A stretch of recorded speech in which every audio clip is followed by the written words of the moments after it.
Guess what? We're still on Tribeca. I know everyone's stunned. I'm not. I mean, I think we're finally almost to the very end, but sometimes you save the very best for last. So today I am here with Veronica Reyes-How. We are here to talk about Mother, May I Have a Kidney, which is, of course, at Tribeca Film Festival this last year. But I want to talk about Veronica first before we get to that. First question is usually always the biggest, most important one. So you and I share a commonality in that we're both avid runners. So here's my question to you.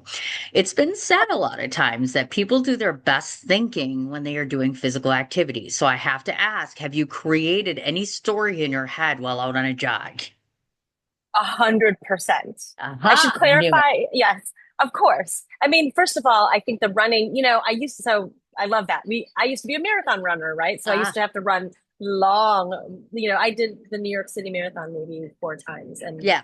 an international one, another one. But so much of my stories and ideas come from just spending that time training and running. That's one of them. But the other thing is too is I also play tennis, and that physical activity. Mm. I just I think that's the thing. I'm utterly in love with story. And so I'm constantly making stories in my head, shorts and features and TV shows. And I have just such a large amount of things that get worked out in my head, and also just even from the experience of just like when I'm at tennis, there's so many incidents and things that I'm like, I create the story out of that. And so, but yes, the physical activity, I wish I did it more. I feel like I've slowed down a bit, especially becoming I used to be an actress for a while, but I was, Yeah. as a writer, I feel like I'm pretty sedentary, and I need to get back to more of the running and the tennis and everything It's else. great. I mean, physical activity is the bomb. I think people forget, like, sometimes you have to get away from things for a while to kind of exercise your mind. I mean, I do think physical Yeah. activity, the endorphins, besides all of that, it's just healthy for you. And I think Yeah. looking around and seeing everything around you definitely helps us create, if I'm not mistaken. But you're Yeah. right, I have to get on it too. I've been kind of lazy. But when you go to New York for 2 weeks and you're walking for 2 weeks solid, Right. yeah, I came home and sat down. That's what I did because that's what Yeah. you have to do, you know? Um, Interesting question. You have a BA in mathematics. Isn't that interesting how someone starts off over here and ends up in the film industry? So, of course, I have to ask what a girl who majors in mathematics is doing making projects in this industry. Well, I would say that starts and stems from my parents saying, you will never do anything in the arts. This is a hobby. So it all even goes back to when I was 12. When I was 12, my best friends were going to a camp in New York. I grew up in Michigan, and my Hmm. friends they had heard about this camp in Loch Sheldrake, New York, so in the Catskills. And they were going, and it was an arts camp called Stage Door Manor, and they were so excited about it. And in an off chance that my parents would say yes, they mostly said no to me when I asked for a lot of things. And I just said, Jamie and Juliana are going to this camp, and I would love to go. And I showed them the brochure. I told them why I wanted to go, how long it was, etc. And they actually said yes. And I couldn't believe it. But they did give me a speech. They said, look, we're sending you to this camp, and you will go and you'll do this thing because you like this stuff, but you will never do this professionally. And I was like, okay. Anyway, that first year, I think it was the first year, I was in a play. I was the lead of a play called Rhymers of Yeah. Eldritch, and I won the fake Oscar, the little Oscar. And I remember my parents coming to watch me in the play. They drove to New York, and they came and saw it, and they just said, just remember, you're not doing this. And they kept drilling that into my head. So then I did go to college. I Yeah. did get a very sensible degree. I got a very sensible job after college doing consulting, tech consulting.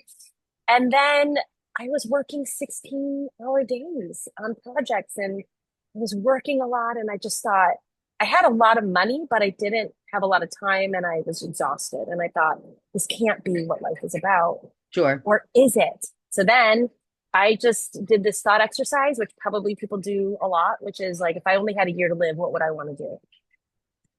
And I said, I'd want to be in Rent, because I was obsessed with Rent the musical. So Yeah. that's where I went to an open call. The short story is I booked Rent, became an actress, stayed acting all the way up until the pandemic. And then Okay. in the pandemic, I started writing because I only had two voiceover jobs. So I started writing. I took classes at the Sundance Institute. I took classes at various writing places, and I started to fall in love with making stories.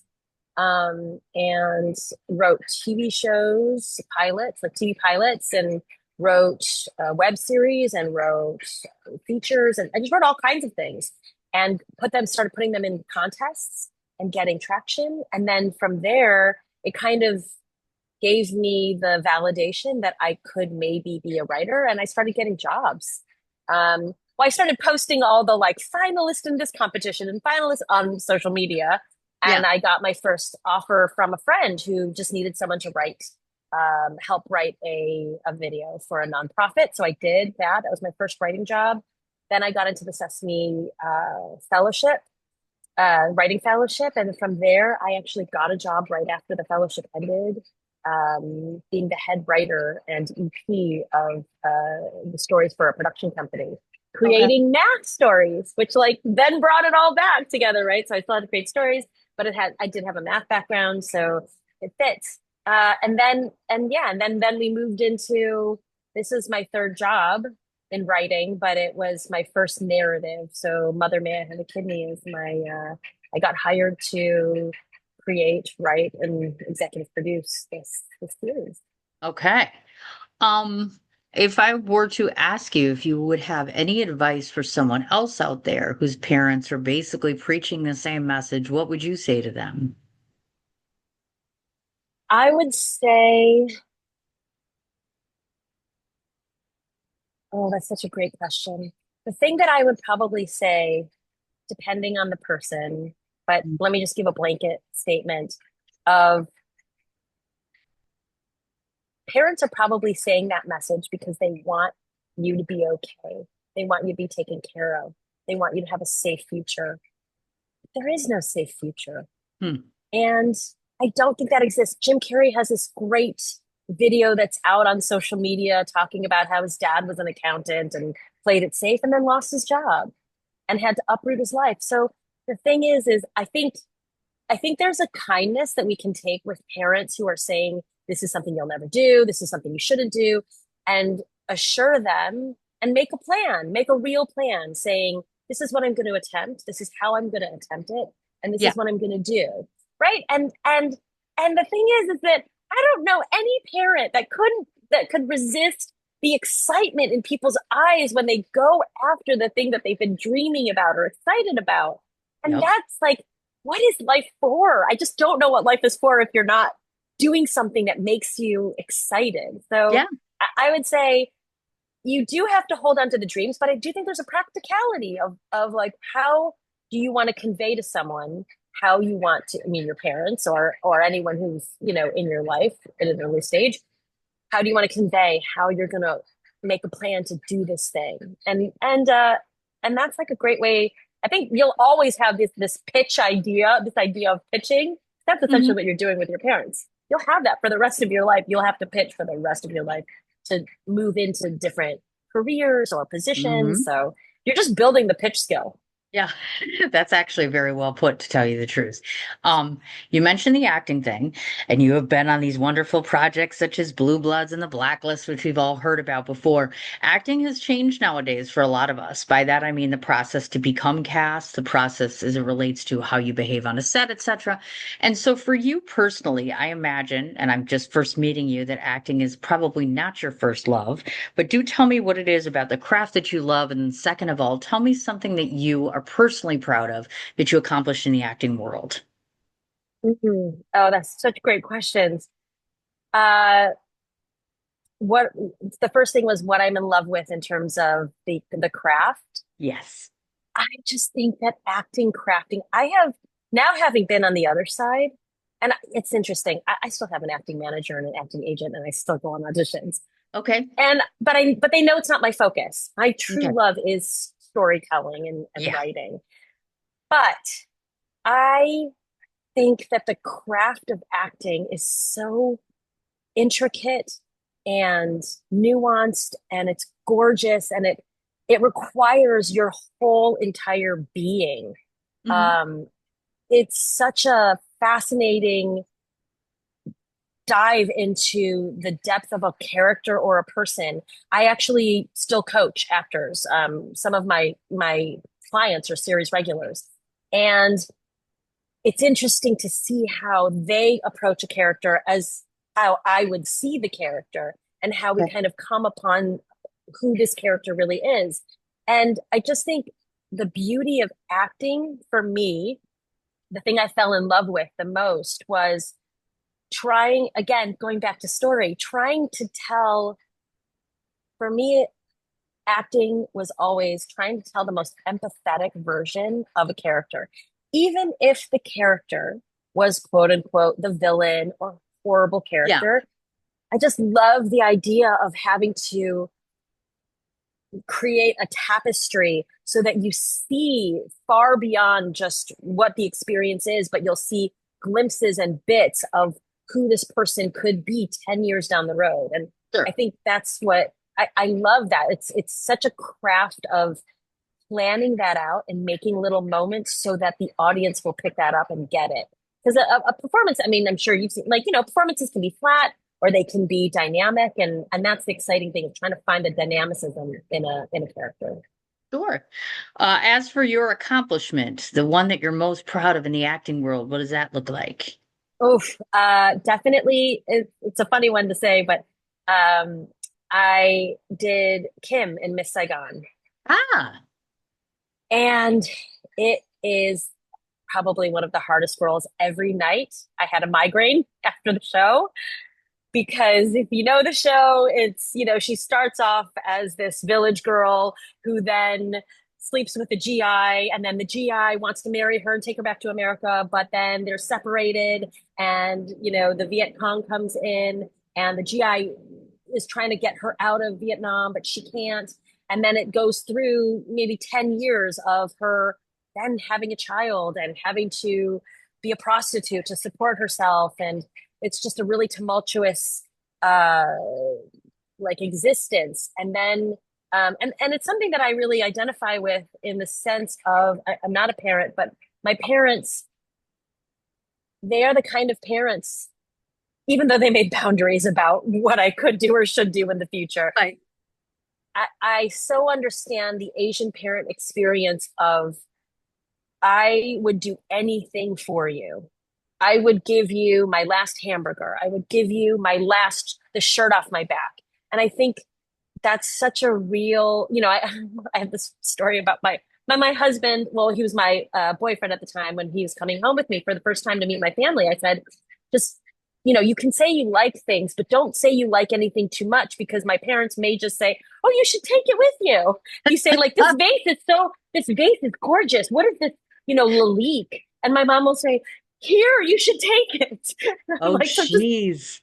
don't say you love something so much, because they'll either give it to you or try to buy you one. There's this like generous heart. And so for me, going back to this role of Kim and understanding that culturally and understanding that's who she was, not to spoil it for anybody, but I think everybody knows how it ends.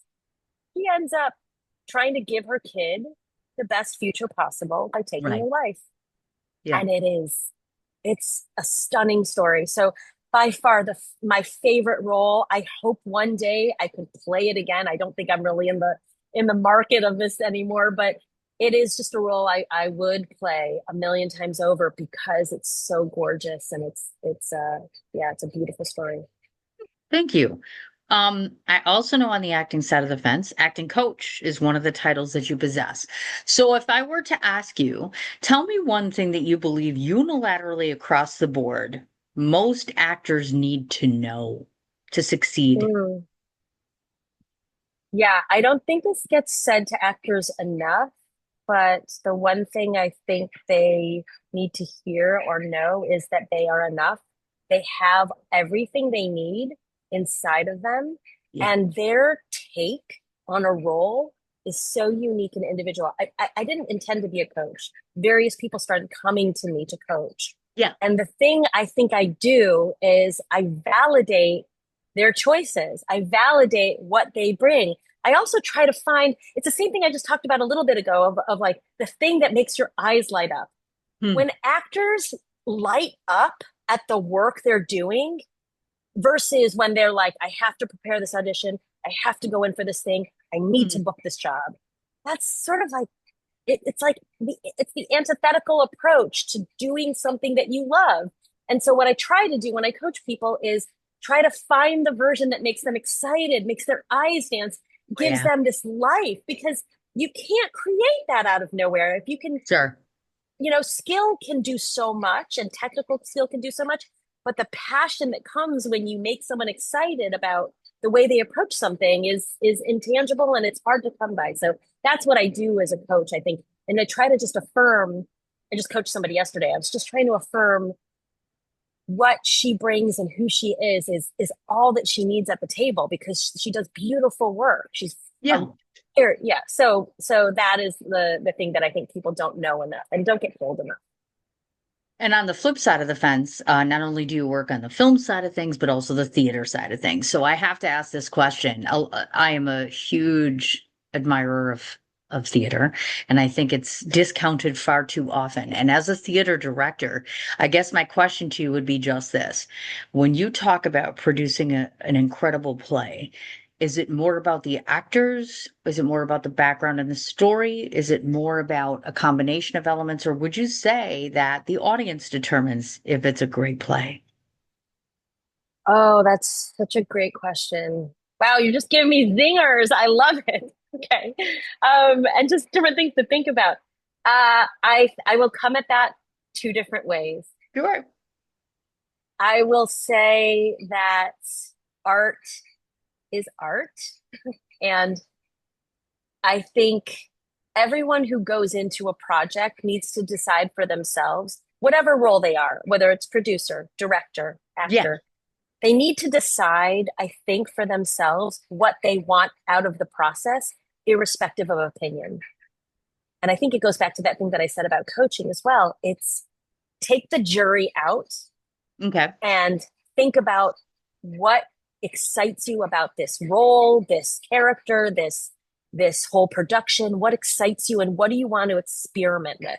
So I think all of this is experimentation. Art is experimentation. Yeah. So I think that's what people should be coming to all of these projects with.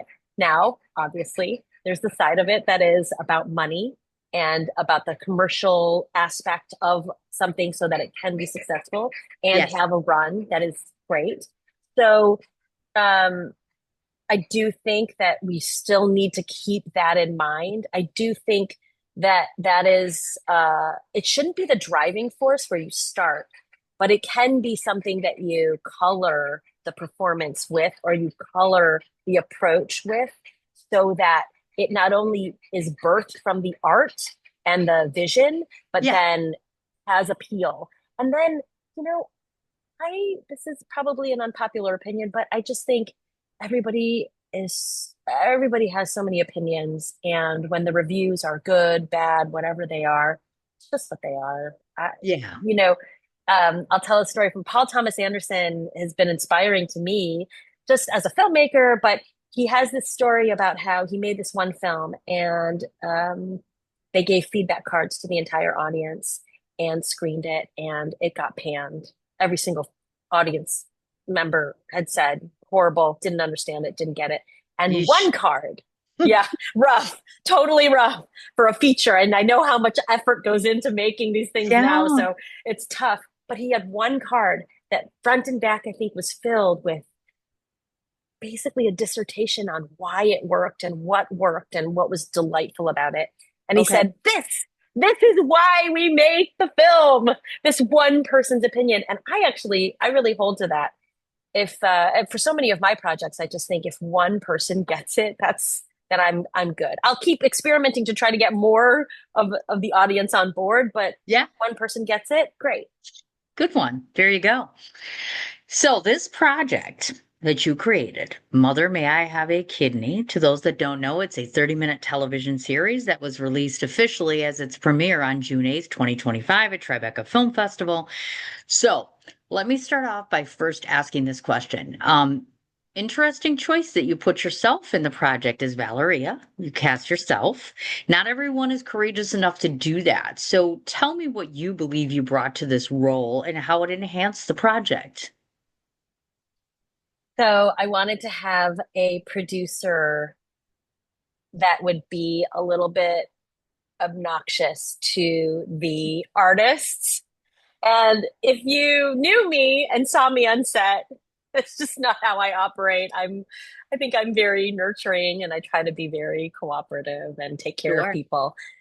But so I thought it would be just be fun and funny to do 4 lines on this series and just really portray, I even picked the outfit for her. I worked with a costume designer, but picked the outfit to be this sort of like obnoxious, younger producer, younger than, the costume designer who just Oh, didn't have a sure. lot of respect. Yeah. And so, yes, who comes in and what I thought it added, well, I'll tell you what, I didn't know how hard it would be to act on your own project. It's I, because your brain is everywhere. I was, Yeah. when I wasn't acting, I was in Video Village with Paul Schnee, who was the director, and we were deliberating over moments and story, etc. So your brain is in it. And then as Yeah. producer, I was getting phone calls to then act. Right. So when I've done projects, and I can just show up as the actress, I know where my mind is and my Yeah. headspace is. This, so I'm not sure that I would do it again. It's very complicated Ah, for me. It was very okay. complicated for me. Yeah, but I did want to bring, I did want to bring a certain quality to Valeria, like a hated quality. I hope I did Mm-hmm. that. Um, that was the thing that I was hoping for because I think a lot of times also people play nice. Yeah. Um, and I didn't want to fight that. We did have some people, I think we had some people tape for it. And everyone came off as just kind of like a nice producer. And I just thought that's not what we're doing. Let's Yeah. just be mean. Yeah. It works, let me tell you. It was an excellent choice, I have to say. Um, Thank you. for those that do not know, the lead is played by Doug Plout. And so I want to ask this question because in research I couldn't find it. I know as a person, he has had his slew of health issues. And so I'm wondering how much of his experience from living through that brought into this project. I'll say the general idea of illness was from his life. Okay. The actual illnesses and time frames and severity of the illnesses were nothing Okay. in comparison. So, for example, he's had cancer, but it was Hmm. thyroid cancer, Yeah. which is 98, 99. My mother had thyroid cancer as well. It's 99% survivable. You don't there's not much in terms of the way of like needing a kidney or being tracked in terms of like uh, an organ surgery later in life. Hmm. So that wasn't part of his existence. Um, yeah, so a lot of that I just created. My mother's a doctor, and I created this illness as a child that gave him an illness as a child. It's called acute myelogenous leukemia, and Yes.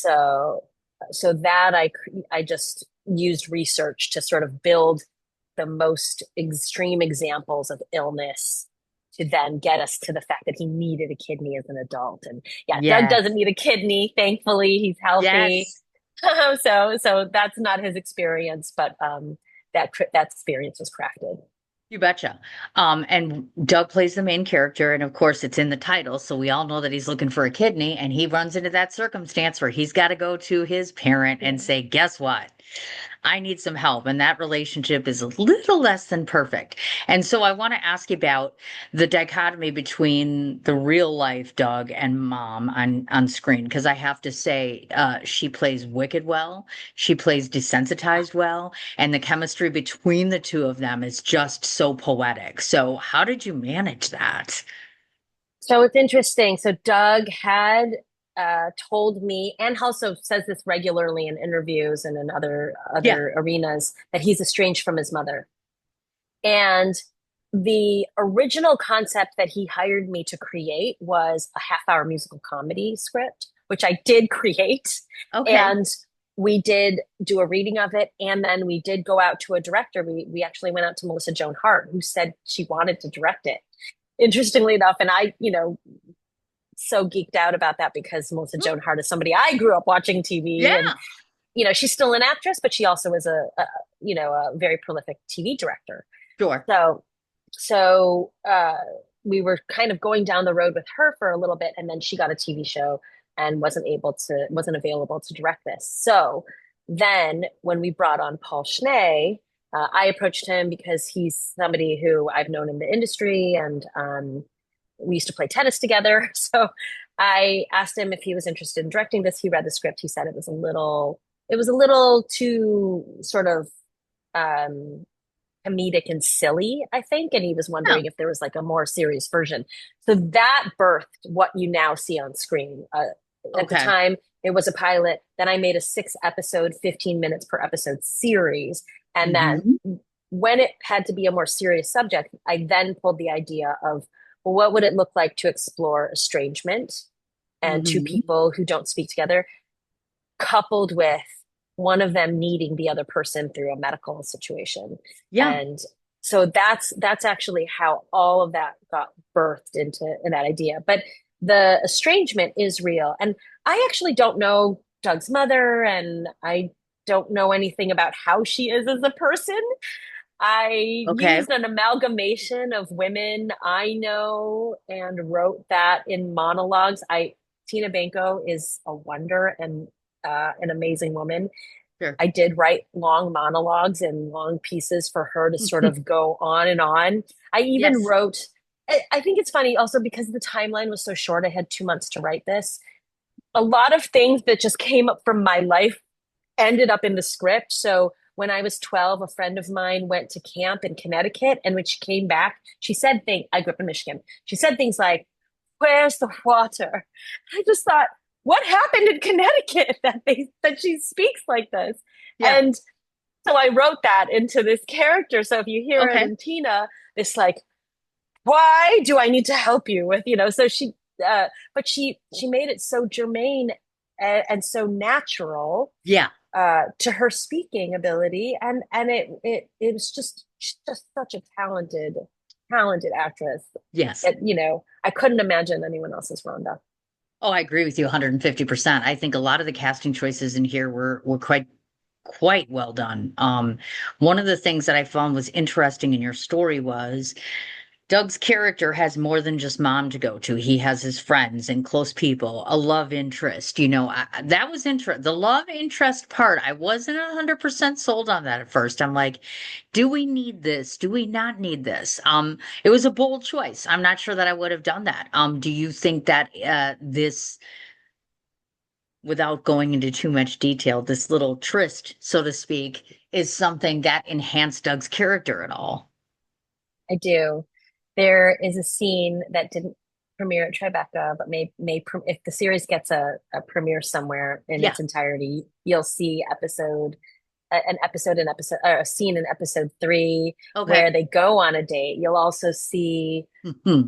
this guy being someone who Doug gets to rely on throughout his life. I think what I wanted to experiment with and add is that not only did Doug have a surrogate mother who helps Yes. him out, but then it's a little bit about when your natural connections, your natural family doesn't work out, you'll cobble together a a community around you, and that's kind of what I was Yeah. trying to highlight. Is that people do it all the time, so it's not anything new. But I just wanted to highlight, sometimes when you feel so alone and you feel like the natural relationships that have betrayed you or don't support you, there is a way to sort of build that community around you. And that's a little bit of what Denny's there for. Also, if you see some of the scenes later that were screened at Rebecca,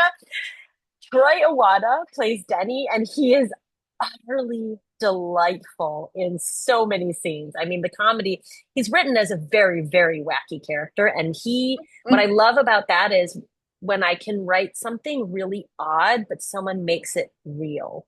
and grounds it so that you believe that in life, and I mean, come on, like New York City, I've lived here for over 20 years and there are so many funny characters here. I just wanted some of that to come through into the show. Oh, yeah. And what's also nice about this show is you deal with different themes. You have individuals that are angry and hurt by one another, but yet still asking themselves, can I still be available for this person? You've got one person who is in such need of a sacrifice, and yet she still, in some ways, seems to be selfish and reserved and resentful of the things. You're dealing with all of that. And then you're, of course, dealing with, I think, how Doug is looking at himself through the mirror of his mother and those that love him, and maybe a part of himself that he's not available to yet. That's kind of how I see all the different layers of this. But I didn't write the show. So, Mother, May I Have a Kidney? If I were to ask you two sentences to describe what you think this is, what is it? It's an exploration about estrangement and Mhm. forgiveness. And it's also a plug for organ donation and being available to the idea that you can save people's lives with being an organ donor. Oh, you betcha. And I love the fact that that is one of the biggest things. It's not just entertaining or engaging. It has a purpose to it, which is important. I also don't want to forget to ask this. Some of us want to know, without giving it away, if that ending was just purposely left there, so to speak, as in there's lots of avenues we could go with this ending. Yes, it was specifically crafted to have some resolution, but Okay. also an open avenue to several different storylines. That's what I thought. Okay, gotcha. If I were to ask you if folks, because I know you don't have a confirmed next screening or you're not sure what's happening, how do people watch for updates on what's going on with the project since you don't know yet? Sure, they can follow at Pinoy Cinematic Universe, which is my production company. Right. And we're on Instagram. We are on Twitter. I sorry, it's not Twitter anymore. Yeah, it's It's X. it's X and it's Mhm. Threads, Yes. or Facebook, and so all of those will share updates. I have interns that man are my social media, which is fantastic, and Okay. they make and create a bunch of social media about all of our new things. So anything coming up will be there. Good deal. I don't want to forget to ask about this either. According to what my research tells me, you have a little project called Tales California that's upcoming. Do you have a status on that? Tail California is a friend of mine's project where I'm just a voiceover. She Oh, had me got do a it. Okay. voiceover on it. Yeah, but it's played the festivals. She's a woman I met when I was I was the lead in a short film with this incredible actress named Molly Hagan, and we did a little bit of a festival run and Santa what was it, Santa, no, not Santa Barbara, Santa. I can't even remember the film festival I was at, Okay. but it was in California. It's one of the bigger ones, and I met Jennifer Ball, who is the writer director of Tales of California, Ah, and we've kept in touch, and we're collaborating on something new to come up, another feature. I'll just say it. And so, yeah, it's been exciting to see. She's just an incredible filmmaker in my life, and I'm really lucky to have her as a friend and a collaborator. nice. Very nice. Okay, folks, again, her name is Veronica Reyes. That's Reyes hyphen HOW. This is what I'd like to close with, Veronica. People make film all of the time, and people create stories, and a lot of us wonder, there's a million stories out there, but why watch your story? And this is my take on it, very simply. It is touching and tender and tragic, but it's also very moving and memorable and sentimental. And most importantly, as we mentioned, it has a purpose. And a lot of you don't hear this enough. So, from one writer to another, had you have not done the story, you wouldn't have been able to touch hundreds and hundreds of people. So thank you so much. Thank you. Thank you for saying all of that. I feel like you have encapsulated all the things I was experimenting with and trying to convey. Oh And gosh. yeah, it's really flattering, and it also just inspires me to keep trying. I feel all of my projects have I want all my projects to be entertaining because Yeah, that's what we're putting out. But I also have a number of messages and things I want to explore and for people to think about. And there you so go. thanks Keep for saying going that. with your exploring. It's a good idea. Thank you. Thank you so much.